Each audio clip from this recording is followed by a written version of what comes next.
What's up, Amazon sellers? Welcome back to the weekly Sunday show where we share some news and answer your guys' questions.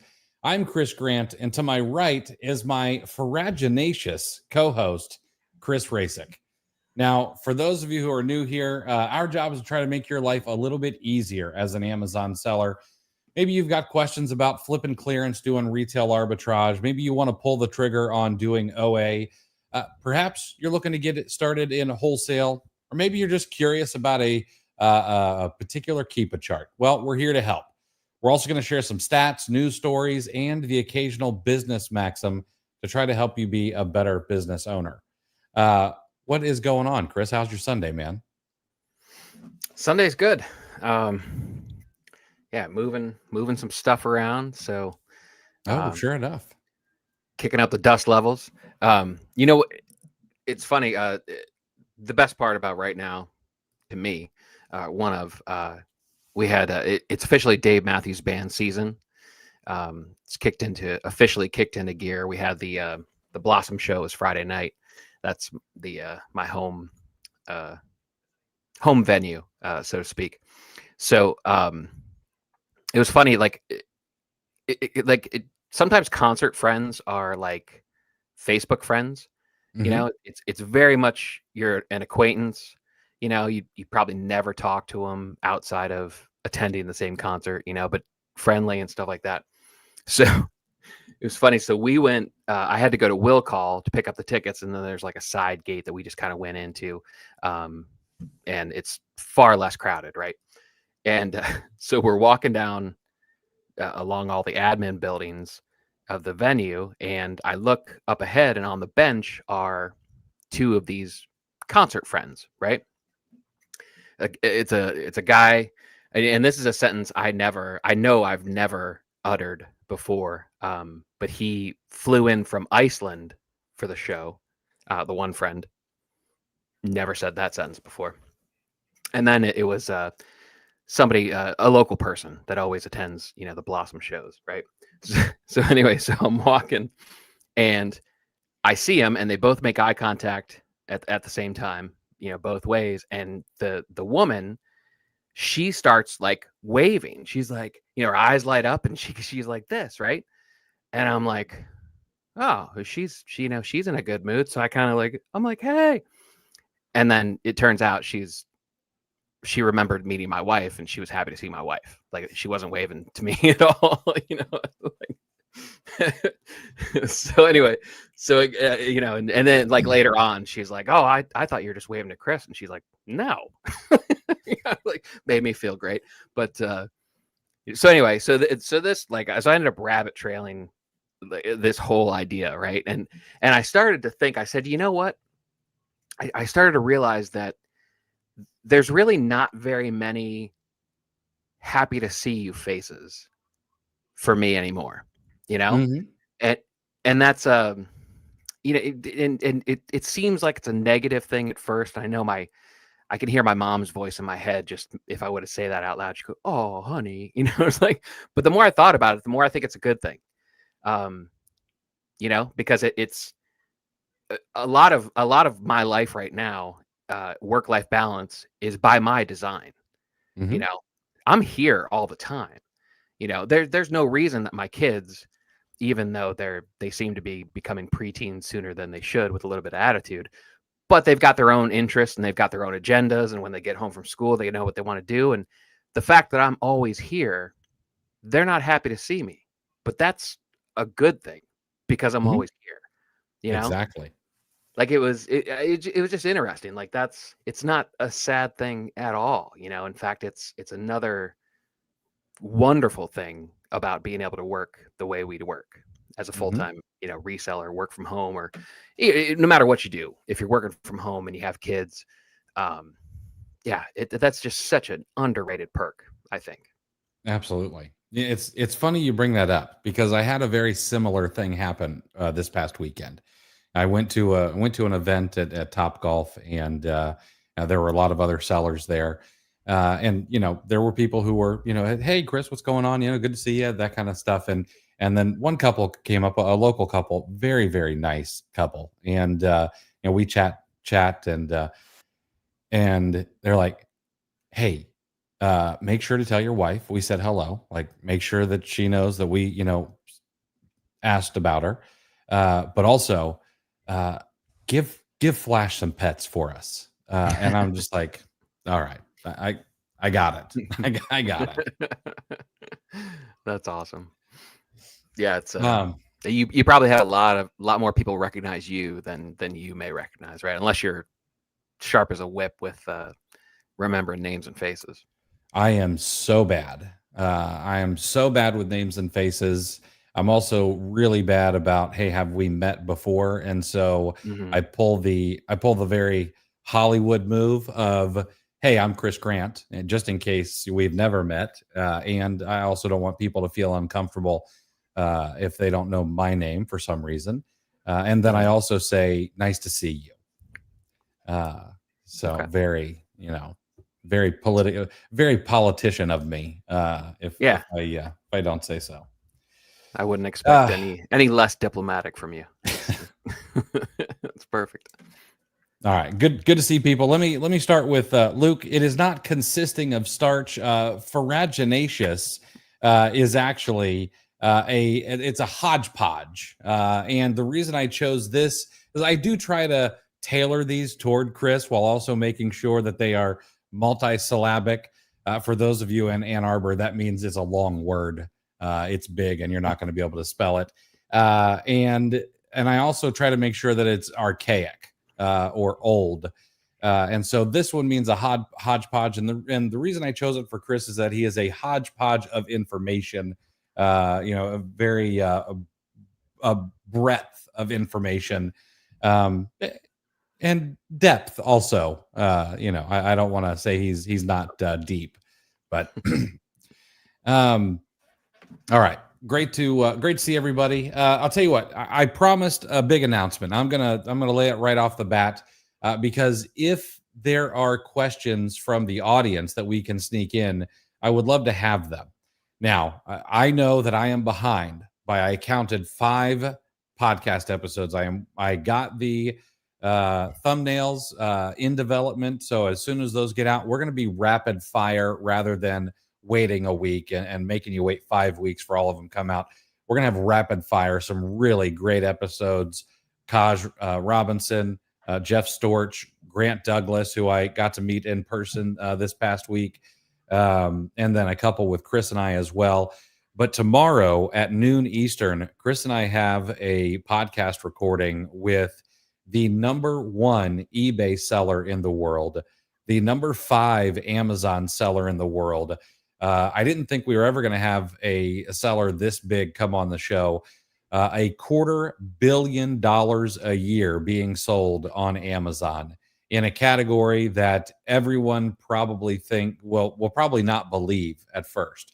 I'm going to hold back the name until the podcast episode comes out, but $250 million a year, and we're going to get to sit down with them for, I was told, as much time as we need. It is going to be a really interesting and all-encompassing episode, and I hope everyone enjoys it as much as we're going. I know that we're going to enjoy making this. Oh yeah, yeah. God, that's starting to feel a little Ann Arbor-ish. Trying to get my head wrapped around that number. That's a big old honking number. That is a big, huge number. A number I don't ever even want to hit, to be quite frank. And I don't want that much responsibility. But Yeah, I think there's going to be a lot that we can learn. yeah, yeah. First question that pops in is like, has he lost touch of the heart of his business? I mean, because at that Mhm. side, I mean, there's a lot to dig into. I shouldn't. Yeah. I'll try to pump the brakes on thinking about it too soon. Yeah. Yeah, we're gonna have a great time. All right, before we dive in, you guys know we always have an ad. In 1907, there was a young Italian immigrant, and his name was Amadeo Giannini. And he did something that no one else in banking would ever dare. After the San Francisco earthquake destroyed his bank's building, he actually went out on the street and he set up a makeshift desk. He used a plank of wood and 2 barrels that were laying around, and he started lending out money to people to help them rebuild their lives, to restart their businesses, just to make their homes livable again. And he did this at a time when other banks were shutting down. He completely leaned in to his neighborhood. And that one decision turned his small neighborhood bank into Bank of America. Now, what the heck is the lesson in this story? Well, when others freeze or try to wait for the conditions to get better, or, the perfect conditions, and I think we're seeing a lot of that right now, you should lean in with clarity. You should lean in with conviction, of course, if you believe it. And that's what Chris's newsletter, OA Leads 24/7, the sometimes weekly newsletter, it's what it's built for. It delivers a clear, focused insight on the Amazon space, what's happening right now, what's working, and what sellers need to know to have that clarity in their business. It's not bloated with a bunch of ads. It's not vague. It's just a sharp email built to help you make better decisions. I would highly suggest that you head over to oaleads247.com and get subscribed, because in this business, the advantage always goes to the seller who's ready when others are hesitating to pull the trigger. So again, subscribe over at oaleads247.com. It's still several days later. I still can't get the phrase "relentlessly informed" out of my head, as Reed Hastings was described. It's such a great phrase, I think. Yeah. I love those phrases that stick to people. Reed Hastings has relentlessly informed. Charlie Munger called Jeff Bezos ferociously intelligent. I'm trying to get some, a little phrase stuck to me, and hopefully it's not, like hapless or something like that. I don't know. Yeah, and mine is still like insatiably hungry or something like that. Like I need to get it more professionally focused. Right. All right, let's dive into some news. And of course, guys, if you guys have questions, it was started off real good in the chat, and then it got quiet. If you have questions about Amazon, you have questions about OA, RA, Keepa, whatever it is, drop them in the chat. We're going to get to them. We're going to answer your guys' questions as well. But first thing, there's no place like home. You might recall that the other week we shared some data showing that the U.S. Amazon marketplace is the least competitive marketplace in the world. And what that means is that there's actually more opportunity here because there is the least amount of competition. Well, I want to get you ready, because we're going to head into round 2 to back up that earlier data. So despite rising fees, despite a more mature marketplace, Amazon's U.S. marketplace is still the heavyweight champion for new sellers trying to get that first sale. According to Marketplace Pulse, over 73% of U.S.-based sellers who signed up in the last year made at least one sale. And that absolutely dwarfs markets like the UK, Germany, and Canada. So let me break this down a little bit. You guys know I love numbers. I already said 73% of U.S. sellers registered in the past 12 months made a sale. In Germany, the second largest marketplace, it's 38%. In the UK, I think that's the fourth largest marketplace, it's 32%. And up north in Canada, it's 16%. That means sellers in the US are 4.5 times more likely to get a sale than they are in the US than they are in Canada. And this is even with Amazon's take rate now exceeding 50% for some sellers. Now, when I say some sellers, this is including inbound shipping, pick and pack, fulfillment, storage, and PPC costs. Now, yes, arbitrage sellers can have PPC cost, but our ACOS or ACOS or our ROAS or ROAS, return on ad spend, is typically incredibly high if you're doing something like an umbrella PPC campaign. But when it comes to private label and brand owners, their PPC costs can be staggering. And so even though these things exist and increasing challenges like brand gating, the US marketplace delivers on the one thing that every seller needs, which is momentum. Nothing really builds momentum like that first sale. And here's why the US actually dominates for beginners. It's not just about volume, it's actually about micro niches. Micro niche. I say niches. I know some people say it's niches, but micro niches. Let me give you an example here. The term beard oil, it gets 26,773 searches per month in the US. That same keyword gets only 21 searches in Saudi Arabia every single month. Sourdough starter jar. All right, I didn't even know this thing was a thing. 26,766 searches in the US versus 179 in Australia and 0 in Saudi Arabia. The US marketplace doesn't just have more shoppers, it has more shoppers looking for very weird, specific, or long tail items. And that's exactly where new sellers can win because niches is the new mainstream. All right. Amazon has 22 marketplaces. Most new sellers outside of the US actually never get traction. 69% of sellers only sell in a single marketplace. Only 1% of US sellers venture outside of North America. And that's because expansion usually is not really worth the hassle. Matter of fact, whenever anybody even says, oh, I should also sell in Canada, Mexico, the UK, why?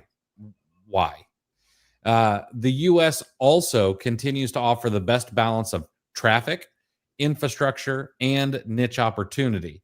It's why it's actually the best testing ground for new sellers. You can validate and you can validate fast, whether you're doing OA, RA, private label, or wholesale. Now, is it still competitive? Yes, but it's actually less crowded than it once was. All right. You may remember the stat that we shared not too long ago. Active Amazon sellers dropped from 2.4 million to under 1.9 million in just 4 years. In the same time, Amazon traffic has held steady, which means that for every remaining seller now, they get on average 31% more traffic than they did in 2021. So even though fees are higher, your visibility per listing is actually getting better. All right. And now, what does this mean? Well, if you're on the fence and you're watching these kinds of videos thinking about getting started, you should try not to be spooked by all the noise about fees and competition. The amount of times I'm seeing prices go up and the number of sellers drop lately is insane. Your odds of getting traction fast are the highest right here in the US. Okay. You can tap into niches that most people aren't even looking at yet. And don't allow everyone talking about gating to get you down. Okay. Remember the micro niches and remember that inside of micro niches are going to be these micro brands. In the past 30 days, I have been ungated in 540 different brands across all categories. I just counted it today. 540. Now, I've been very surgical with the kinds of brands that I've been getting ungated in. These brands have at least 20 different products across Amazon. So there is a product mix that they have. They have 2 or more average sellers, and the dominant seller is a US-based seller. They also sell between $15,000 per month and $500,000 per month in estimated gross merchandise volume on Amazon every month. And I know a lot of people are going to say, oh, well, but that means that they're not a very big brand and I'm not going to be able to sell that much. Get 1% of $500,000 a month and you're going to be doing just fine with your sales. Okay. And that includes brands like Hasbro. Now, I'm not ungated in Hasbro. That's actually one of the brands that does not require 100 or even 300 units. That's another thing I'm learning as I go through here. What brands are requiring 10, what ones are requiring 100, what ones are requiring 300. But Hasbro is under that $500,000 a month on Amazon. So it's not only these micro mom and pop brands, although that's not necessarily a bad thing either, that I'm going after a lot of these micro brands. All right. You're not seeing Nike, Adidas, Puma, Clinique, Estee Lauder, any of these other major brands that people have complained about show up in these filters that I've been using. And I counted, it is now over 30,000 potential SKUs I could add to my catalog due to these 540 brands I've been ungated in. All right. SKUs that many people are overlooking or bypassing. Now, if you're an experienced seller, this should be a reminder to you to stop over obsessing about one, international expansion, unless you're absolutely maxed out here in the U.S., and two, stop focusing on the brands that are getting partially taken away, Nike, Adidas, or even fully taken away, like Clinique and Estee Lauder. Okay, there is still so much to go after. I'm going to have something coming out soon to really drive this point home and help sellers. In the meantime, we're going to keep preaching to go deep, to go wide, not deep, and how to use tools like Keepa, like Product Opportunity Explorer, to be able to find these micro niches and find terms that you're only going to be able to sell these kinds of products in the US. So a lot of interesting information there, in my opinion. Yeah, that's a lot to unpack, and it's all good. You know, as you were talking about that information, I started thinking. Number one, I kind of formulated a hot take. You know, I have no love lost for replens, but, and I think I have even less esteem for them. Listening to that information and listening to you talk about how many brands there are and the overall trends, you know, of how many ASINs have seller counts going down and prices going up. And that's true too, because I just did a bunch of research. I had to pull a bunch of leads for my weekend list, and you know, I saw quite a bit of that as I was researching. And you know, replens are nice, you know, like the theory behind it is wonderful. You know, it's you know, it's a bit of the sourcing version of not reinventing the wheel.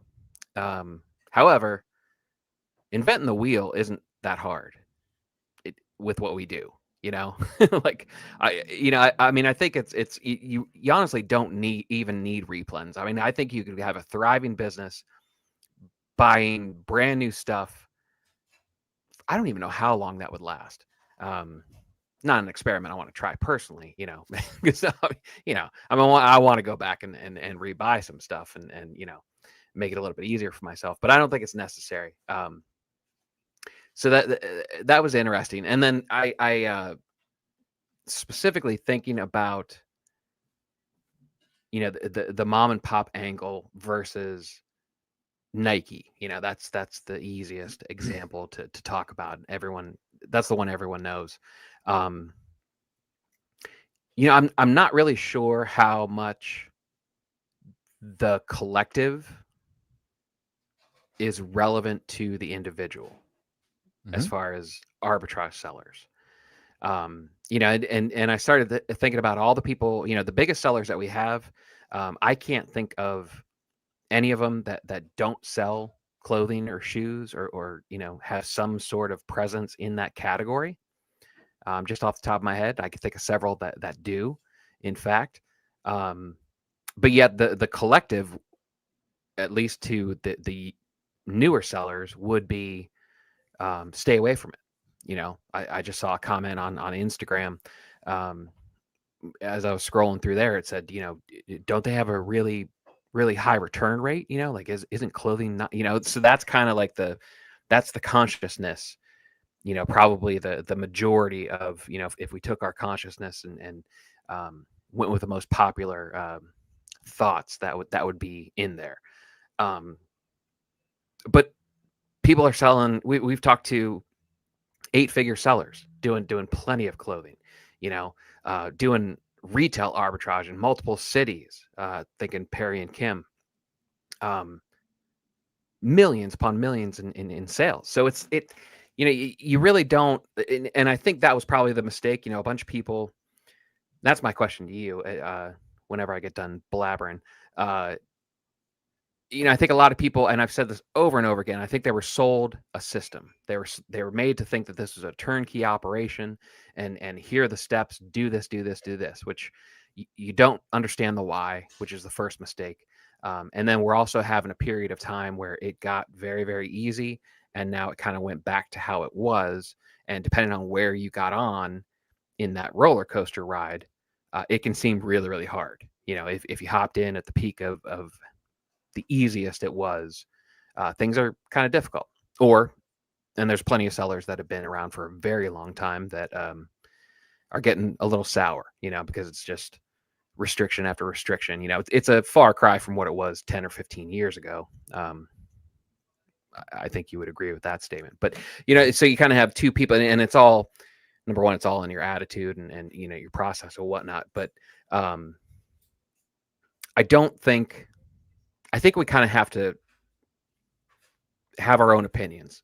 I think collectively we need to reduce the importance that we put on general attitudes within Amazon selling as third-party sellers. And because there may be a small seller that's doing a ton of clothing, like I'm heavy in shoes, and it's just how it is. It doesn't matter if most of Amazon sellers think the return rates are too high.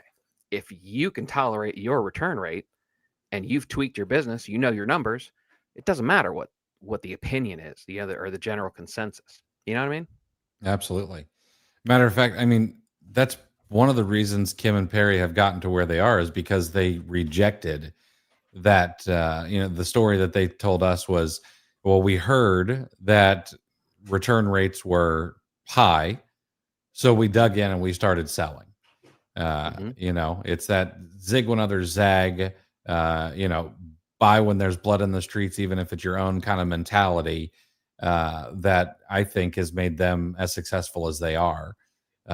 And I don't know that enough of us, I'll include myself in this, have the intestinal fortitude or maybe even the mental fortitude to be willing to do that when, everyone is naysaying one particular thing. Yeah. And I have, depending on the context of what we're talking about, I've said before that there's a relentlessness to selling on Amazon. And I think that's true. And I don't think it's as much of a negative as maybe the connotation that relentless gives, because you have to constantly keep replenishing your inventory. You got to keep your shipments in, and there's a heartbeat to it that you have to keep up, to reach the numbers that you want. And relentlessness is a lot easier to deal with momentum, and that's exactly what you were talking about. This is a series of milestones, and the milestones are kind of like drafting in racing, from what I understand. You get behind on the highway, if you're driving, you get behind a truck and you get propelled forward. That's kind of what these milestones are. Your first sale, that's obviously a big one. It's proof of concept, the first dose of that you receive as a seller. You hit your first $10,000 month, or I know the $100,000 club annual sales is another big milestone that people like to celebrate, rightfully so.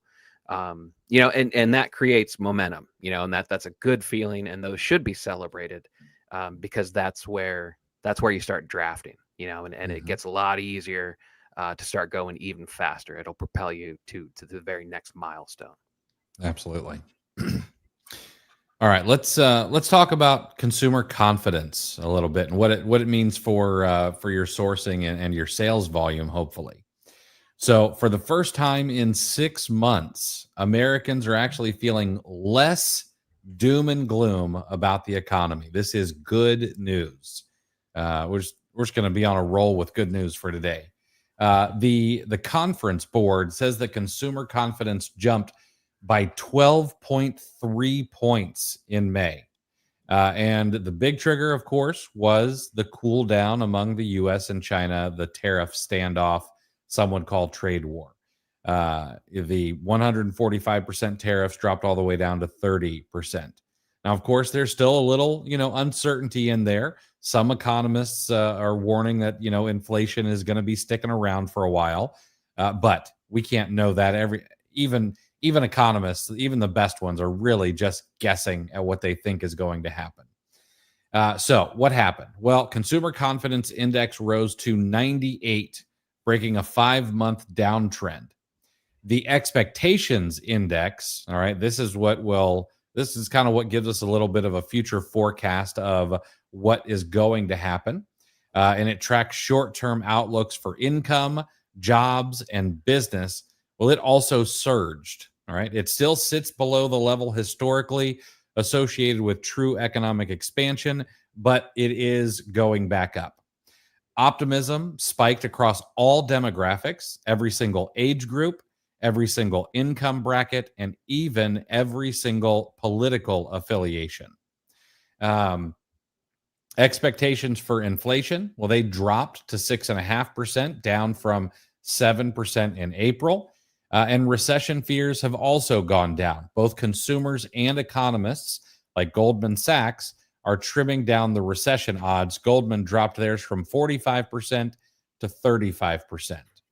And the timing on all this matters too. The conference board says that the upward trend was visible before the May 12 tariff announcement, but picked up major steam after the U.S. rolled back that 145% levy down to 30% for 90 days.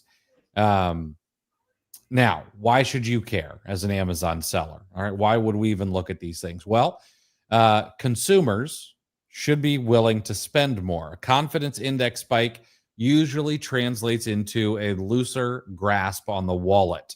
And of course, if you're selling on Amazon, this is good news for Prime Day, which is literally right around the corner. Back to school season is going to be right on the heels of that. Actually, it starts on Prime Day, if we're being honest. There are going to be a lot of people looking for deals for back to school on Prime Day. And then, of course, we've got all of Q3 where holiday spending begins.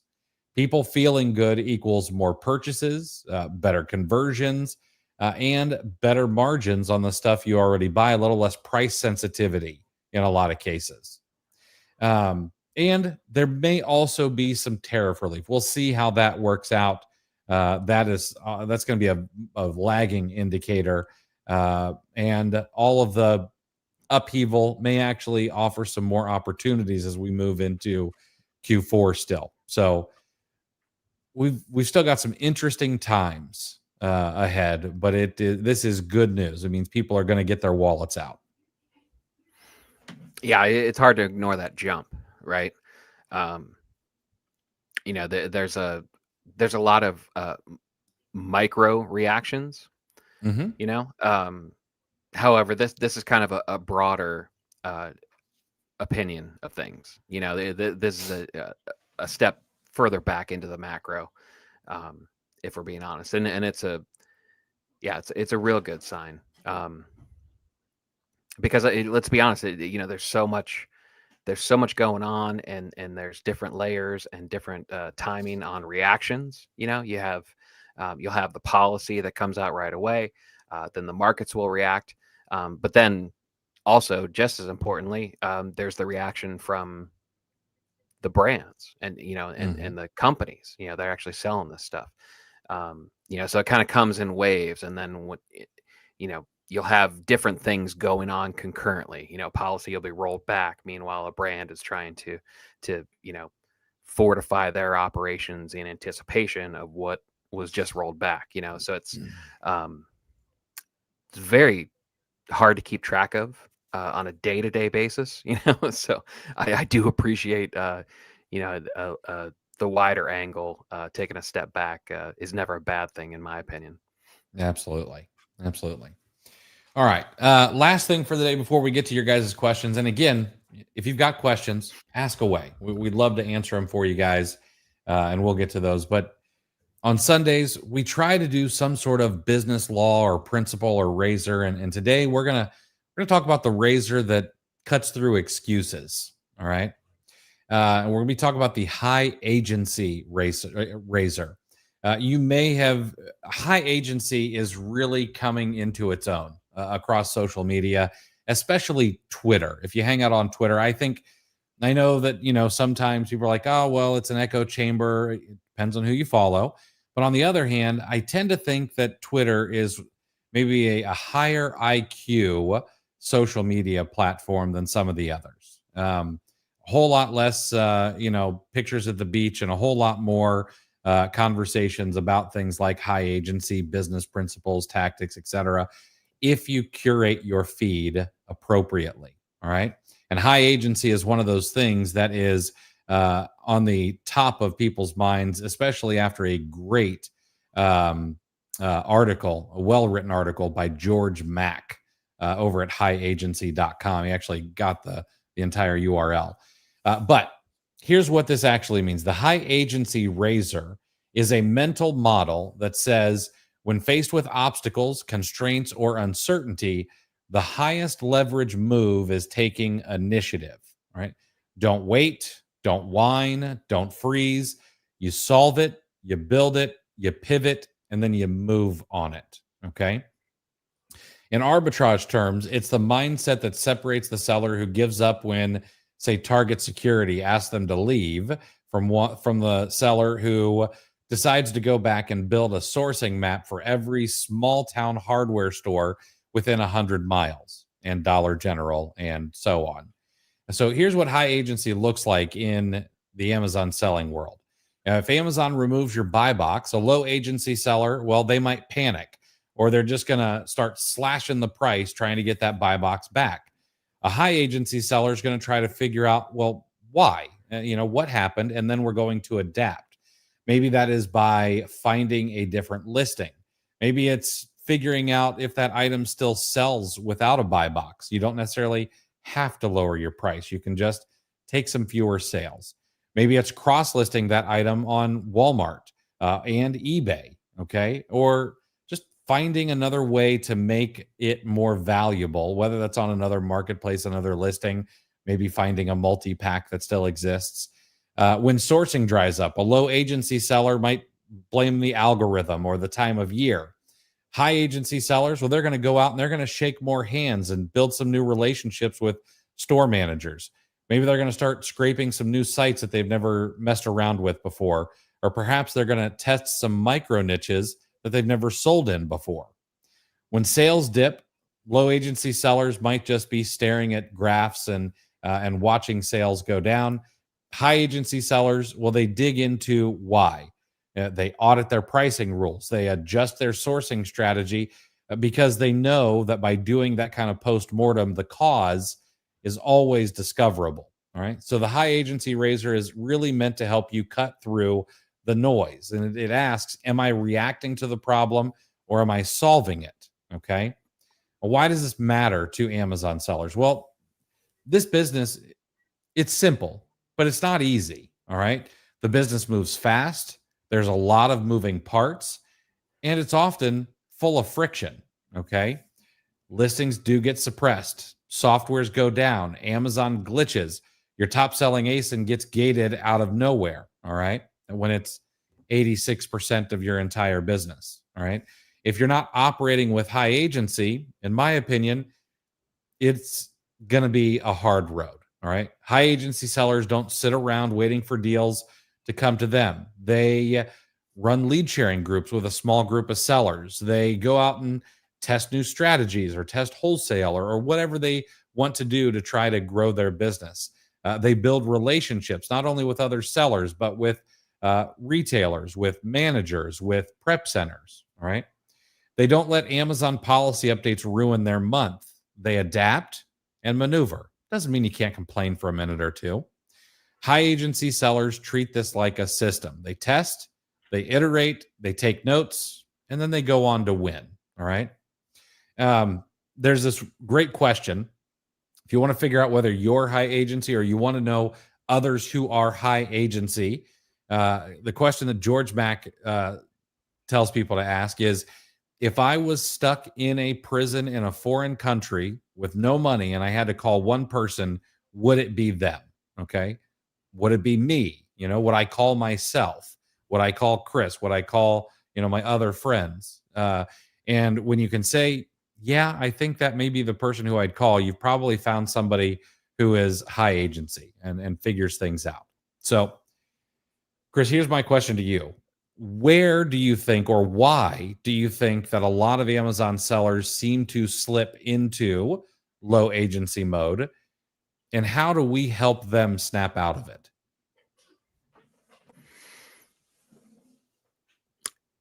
Yeah, I think it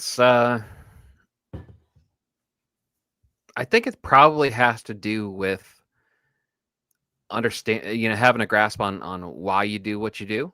Like we echoed earlier, it's understand, don't just put slot A into, you're not putting together solder furniture. It's not just plank A, goes into leg B and whatnot. You really need to understand why you're doing what you're doing. I think a lot of it is treating this, shifting your mindset from side hustle to business owner, side hustle to CEO. I think I think that would do wonders. As weird as that sounds, I think a lot of this is probably attitude. you know it's how you react to it. It's what we try to do. Maybe the answer is how do we help some of the low agency sellers consume more of our content. that's the, that's what our PR guys would tell us to say, right? Just kidding, we don't have PR guys. But that's, I think that's what we're trying to do. I think that's the spirit of how we kind of analyze changes and things that happen that make sellers upset. I think we kind of I think we're pretty good at taking a step back, figuring out why Amazon did this, or or whoever made the change, try to understand what the change is trying to solve, and then from there it becomes a matter of adapting. I think if you understand Amazon's why, maybe it'll make sense, and it'll take some of the emotion out of it for you, and you can get to work on the adaptation that it requires. It's funny. I know I said at one point in time, I said on Twitter, during somewhere around one of the peaks in frustration between third party sellers, I tried to make the point that I said, it's funny, you really don't see the really big sellers sitting on social media and complaining.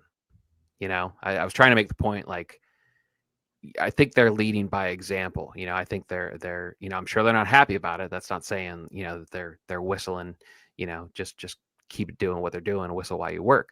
But they're not spending a bunch of time on social media whining about it. They're simply figuring out what their business has to do to absorb the new fee, or what they need to change in their process to add this additional step that's now required, and they just get back to making money. The $1 million sellers, the 8-figure sellers, you really don't see them bitching and moaning. And of course somebody, a low agency responder, of course, took the time to comment and said, yeah, they're just complaining in their own groups and what. I was like, well, thanks for that contribution. But like, but there's always one when you make a comment like that. So yeah, I think it's I think the key is the 50,000 foot level. It's being able to take a step back and just every once in a while taking that view of things, and then kind of zooming into the part where your attention's more needed. I think it's good for regular operations. It's certainly good when it starts to feel like the wheels are falling off too. Absolutely. Yeah. One other thing I would mention, and you brought it up, in other words, but I think we need to start focusing on what we can control. That's one of my favorite Stoic principles is to be able to control the controllables. I know you and I have had a lengthy conversation about, focusing on what you can control. And we had an interesting kind of thought experiment that went back and forth about it. And yeah, Hmm. I'll tell you what, I've been thinking about this a lot recently. After, you mentioned, you sent me a book recommendation and I bought it immediately and I started listening to it today. And sure enough, holy cow, is it fascinating just in the first chapter? Uh, but it got me back to thinking, like, am I at that age where this particular topic is fascinating? And sure enough, I am. I am. Nothing wrong with that. All right, let's answer your guys' questions here. So, crypto butthead, I just need to know if I'm the only one that saw an extreme jump in returns in May. Well, I doubt that you would be the only person to see any kind of jump. I don't know what you mean by extreme. I'm trying to look up mine. Bear with me just a moment here. Let me see. I did have a particular day that I got a massive amount. It was actually, I think it was actually like a Sunday. It's like a Sunday night, 2 Sundays in a row. I just had a slew of emails of Mhm. refund initiated. So I was like, all right, maybe that's it's a heavy refund processing day.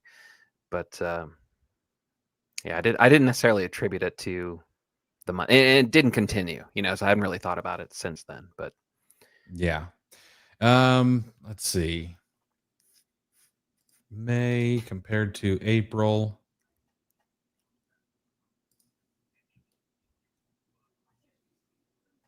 No, actually, right about the same for May and April for us. So no real jump there for us. Now, and I've seen some other people. I saw some other bigger sellers talk about how their returns were actually really good in the last month. So I don't know. I don't know what's going on there for you, man. I'm sorry.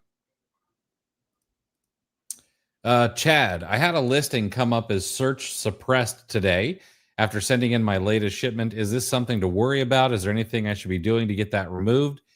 You need to find out why it's search suppressed. It may still sell some. It just won't sell nearly as fast.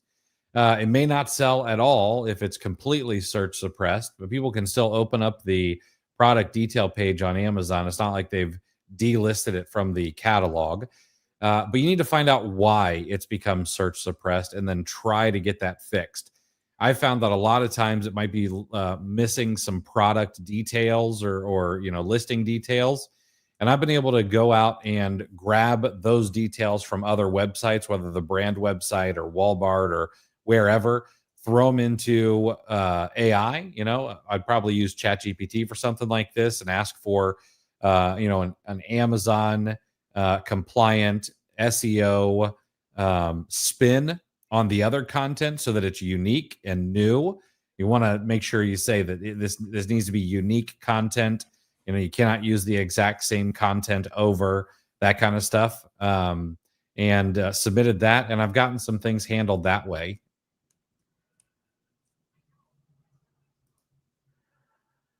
Amazon Conwan, what's going on, man? Is IPI score the same as sell through rate? No, it's not the same as sell through rate, but the sell through rate affects your IPI score. If so, mine is 535 out of 1,000. That's solid. What does that actually mean? So, what you're going to want to do is you're actually going to open up all of the things that go into your IPI score. And what those are is going to be your sell through rate. It's going to be your, I don't know why I always forget exactly what's covered in there. stranded. Yeah, it's going to be your stranded inventory, um, your excess inventory, and your in stock inventory. You want to try to keep all of those influencing factors as in the green. So, for example, my IPI score is a little bit higher than yours, not a ton, but a little bit. My excess inventory is in the light green. There are a couple of things I need to get out of there. I've been trying to get them sold through, and it's just been taking a while. Our sell-through rate is at 2.6. It's down from last month, which was 2.9, although that updates on a weekly basis, so it could go back up. Stranded inventory is perfect. I've only got, one listing stranded at the moment. But my in-stock inventory, that one's pretty high right now. I need to go through and clean up the catalog, but that one is not really supposed to have an effect on your business like the other ones are. Okay. It's still just a metric that they use. But if you go in and kind of clean up all those things, you'll see that IPI score go up.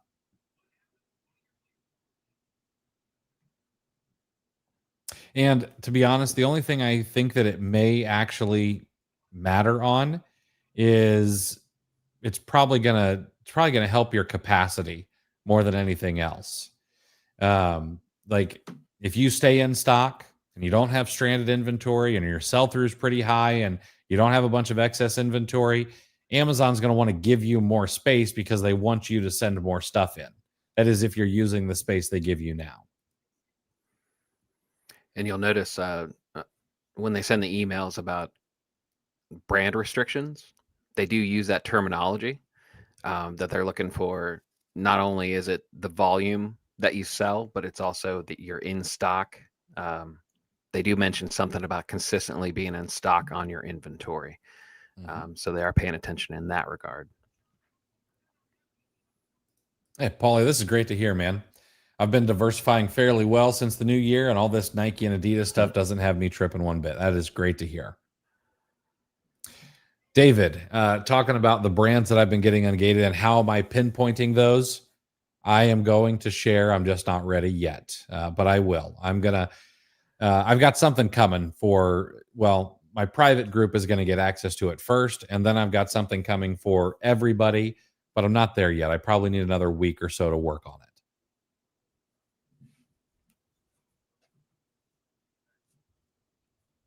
Hey, Sarah, what's going on? Good to see you in here.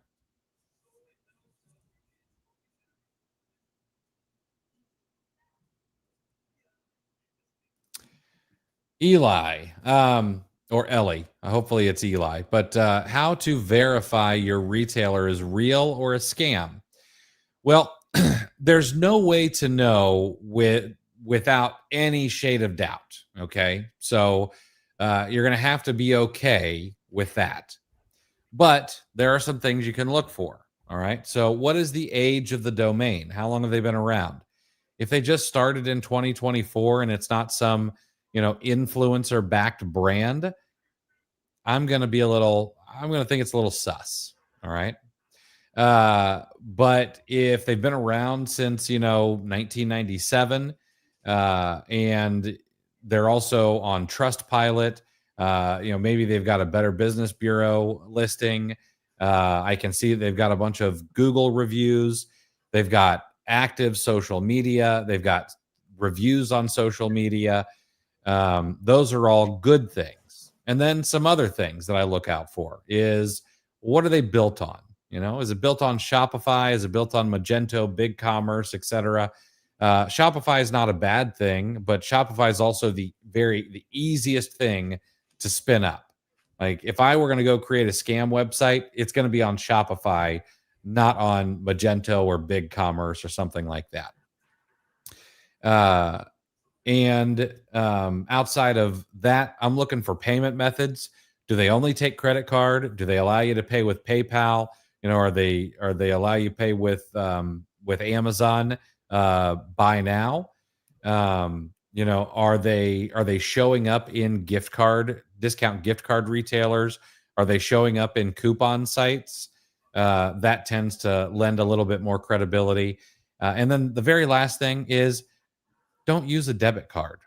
Use something that actually protects you. If you can get an American Express, that's got to be like the gold standard for customer protection.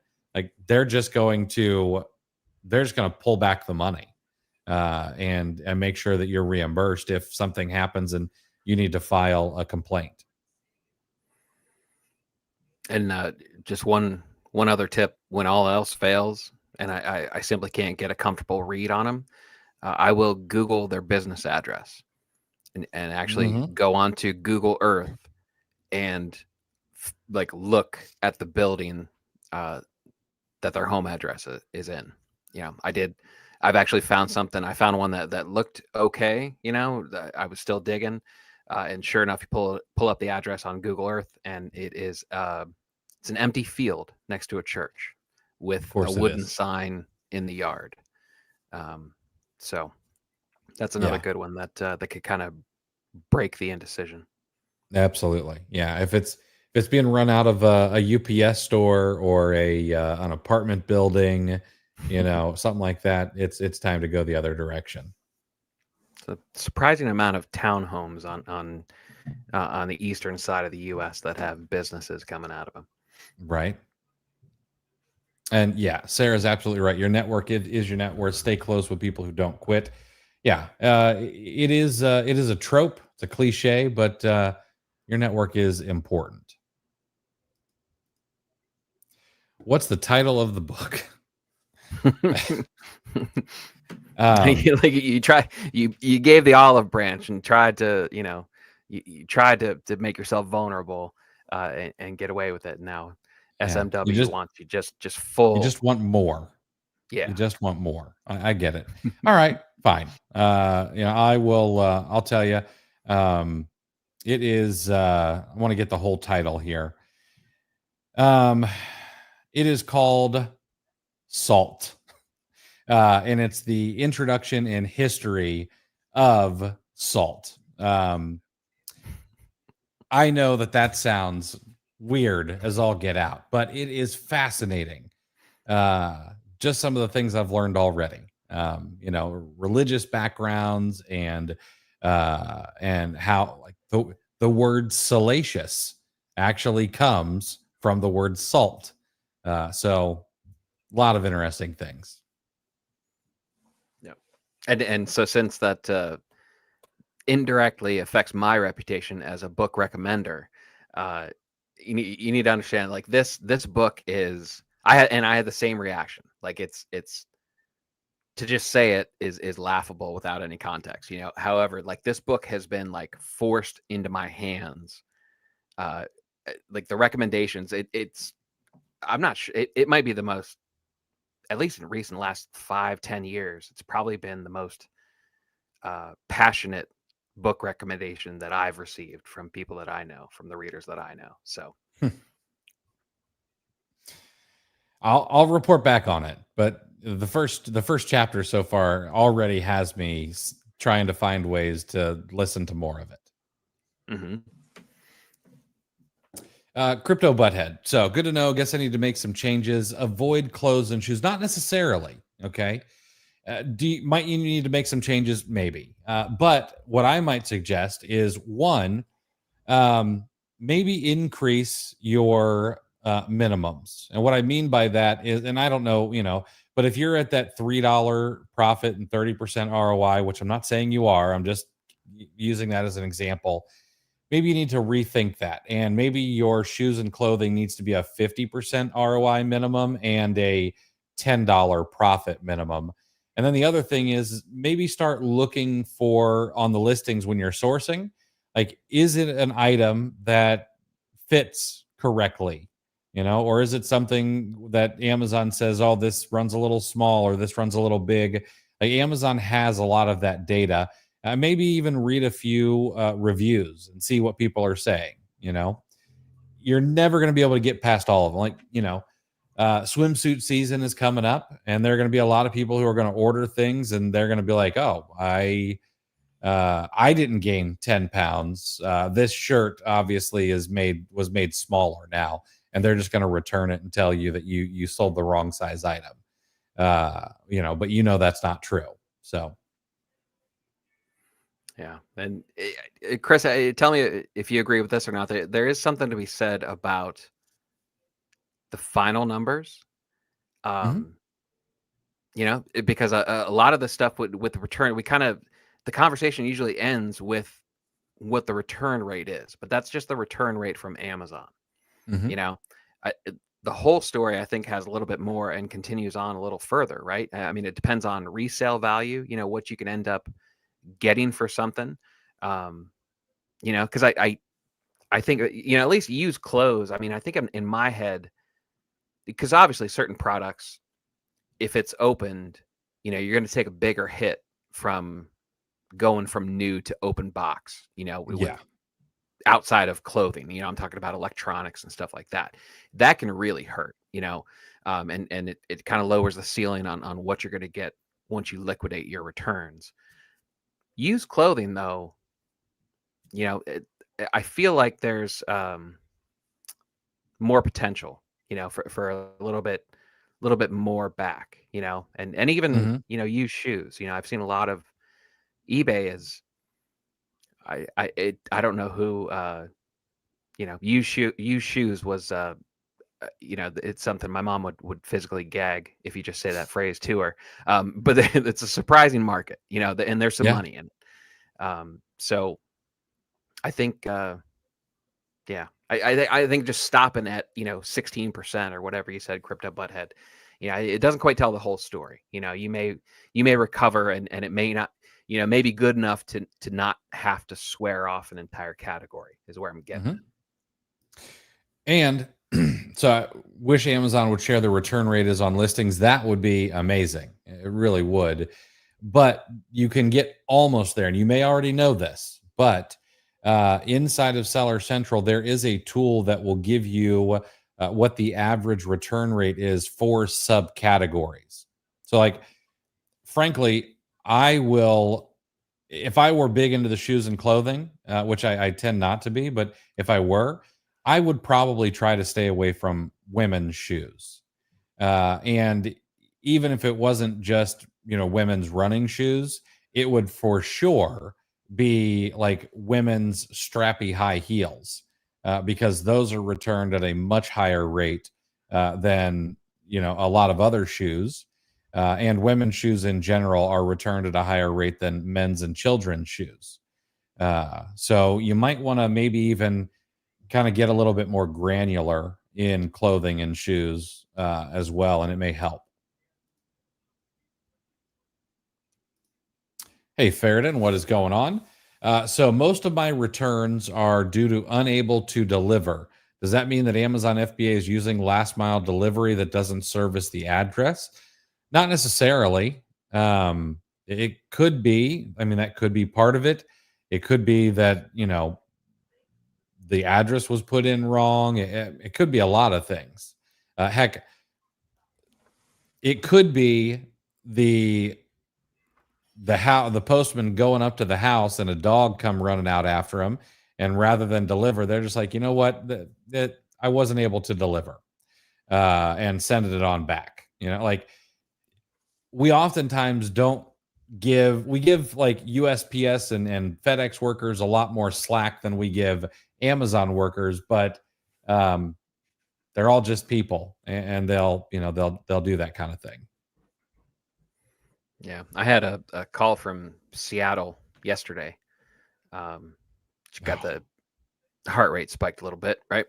Um, Turns out it was an Amazon delivery driver, Hmm. trying to deliver to my prep center. It was an 8A flip. Real nice guy. I said, "Oh yeah," and I said, "Nah, there's probably not." Tried to act more familiar with my prep center's physical location than than I really was, because I think he answered the call. He started the call with like, "Hey, are you here right now?" Like, no, no, I'm a couple thousand miles away. Um, but I said, yeah. I said, sorry for the trouble. He was real nice. He goes, no. He goes, I'll just mark it as couldn't be delivered. But he said he's going to try again, and we'll just try again later. So, you imagine people have, addresses set up, with whether it be a UPS store, or, you have some sort of, because there are like official PO boxes, but then there are also services that will let you use their address for packages and stuff like that. And they have hours of operation, so it may just be, off hour delivery attempts. Mhm. All right. Okay. So Amazon kind of one. I want to address this. I see the sell through rate's 3.2. That's good. Okay. It might be a little too high. All right. There's this weird balancing act you need with your sell through rate. Okay. If your sell through rate gets too high, that's very possible that you're leaving margin on the table, which means you might need to revisit your repricer or stop undercutting everybody by a penny. If you're doing that, I'm not saying you are, but if that's how you're trying to sell through as quick as possible, selling through fast and revenue numbers don't equal profit numbers. So we want to try to maximize margin, okay?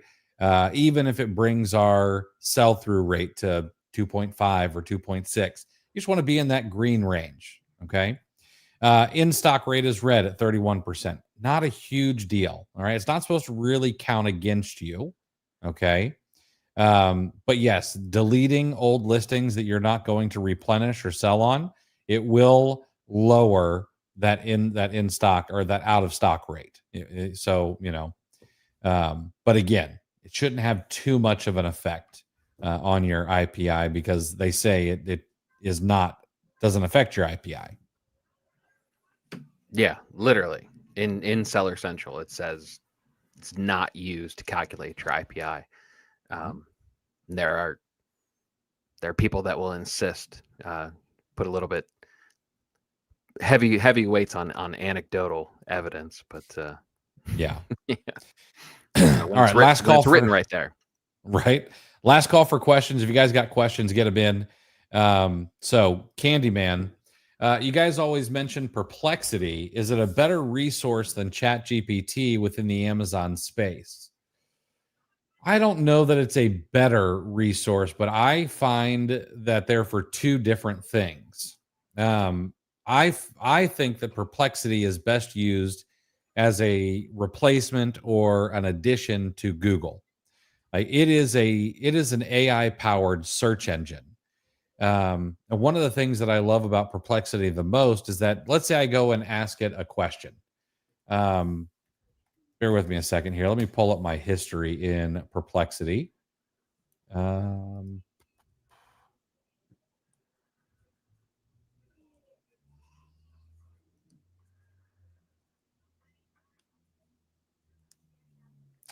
okay.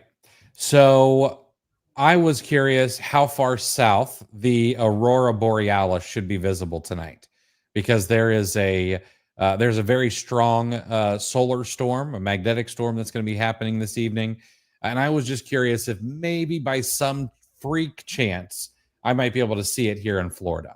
All right, and I'm not. Okay, but if you're in Michigan, Chris, you might be able to see it where you are, if there's not too much light pollution. But then I can start asking other questions, and if I'm not sure what question I might want to ask next, well, it prompts me with like, hey, what level of KP index indicates visible auroras in southern regions? Well, that might be something I want to know. And so when I'm already curious about something and I'm not sure where to go, it can sort of prompt me to get more curious and understand a particular topic at a deeper level. And every now and again, it'll sort of take you off into a whole nother path. And then the other thing I really like about it is it's very easy to see the sources. So I can go to the original source if necessary. ChatGPT is getting better at citing original sources, especially if you use deep research. But I find that ChatGPT is better for things like copywriting or creating eBay listings and helping me summarize things and stuff like that. So personally, at $20 a month for each one of these, I think they're both a no-brainer to have. Yeah, and ChatGPT is good for making your kids' pictures into anime characters. Yes. But Perplexity they were the first ones to list citations.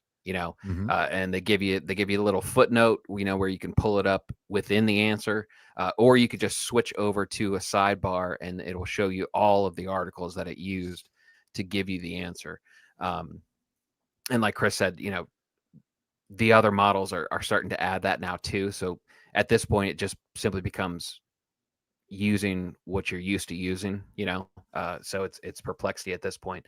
But speaking of that, I will tell you, Perplexity now has the ability to, so I gave a tip where I started comparing like model numbers, because there's variants, and there's an extra letter in the Amazon listing, even though you go to the brand site and it's 715A and on the brand website, but then 715AX on the Amazon listing, so I'll actually put those two links, or I would actually tell it, is there a difference? What's the difference between brand name blah blah blah 715A and brand name 715AX, and just let it figure it out. If it's simply just a, maybe an extra, fat fingered letter on the Amazon listing, or whether it is actually a slightly different variation of the model with some additional feature. And that's been great. Recently, just this past week, I tried simply putting the links in to the source and the Amazon listing and just said, are these the same product? And just let it do the analysis. And it actually does. Nice. It's doing a great job. Like I was really impressed. And because it gives you the reasoning and then the citations and everything. I mean, you want to talk about getting as close to 100% sure on something as possible. Give that a whirl. It got good real fast at that kind of stuff. And Crypto, this is great. I'm going to try out the Claude model. I had it auto select, but I'm gonna pop it over to the Claude model and see how that works out. And here's another great tip. Perplexity has saved me from IP complaints. If you see a seller dominating a listing, ask Perplexity if that seller has a relationship with the brand. That's a fantastic tip. Yeah, and think about how long that would have taken you just using Google, if you ever even got to that answer. Exactly. So, Chris, I was invited to a karaoke bar last night, but I ended up getting kicked out after singing Danger Zone 5 times in a row. Apparently, I exceeded the maximum number of logins attempts.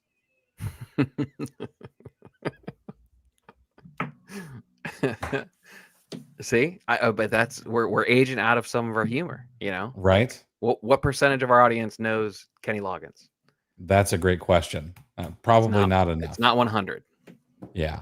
Although, that movie, that song was in the new Top Gun. So maybe there's a little bit of a resurgence. So sure. Yeah. All right, guys, we're going to wrap it up there for the week. We'll be back on Wednesday to do this thing all over again with you guys. We'll be live at 5:30 p.m. this Wednesday afternoon. Answer your questions, bring you a little bit more news, and keep you up to date on what's going on. Until then, have a great week, everybody.